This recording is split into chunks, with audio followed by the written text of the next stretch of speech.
বলিউডের কিং খান থেকে ভাইজান সকলের দৌড় এখন বলিউডের গণ্ডি পেরিয়ে টলিউডে। মলিউড সহ সকল দক্ষিণী ইন্ডাস্ট্রির সবখানে 70-এর দশক কাঁপানো শোলেখ্যাত ধর্মেন্দ্রের ছোট ছেলে এই দৌড়ে প্রথম থেকে থাকলেও প্রথমবারের মতো অংশ নিলেন বড় ছেলে সানি দেওয়াল।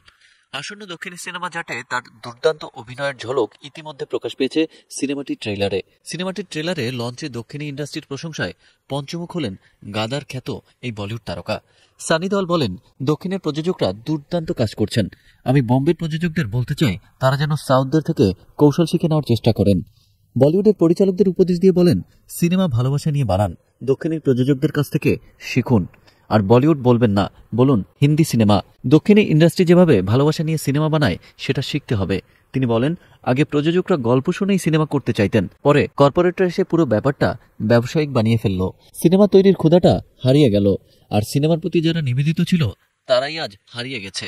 এই কারণেই অনেক সিনেমা আজ মৃত থেকে যায়। আগামী এপ্রিল 10-এ মুক্তি পাচ্ছে সানি দেওয়ালের আসন্ন সিনেমা জাট, যা নিয়ে উন্মাদনা শুরু হয়েছে ভক্তদের মাঝে। সিনেমাটি পরিচালনা করেছেন সাউথের গোপীচাঁদ মালিনেনি, প্রযোজনা করেছে হায়দ্রাবাদের মাইত্রী মুভি মেকার্স, যারা পুষ্পা ফ্রাঞ্চাইজির জন্য বিখ্যাত।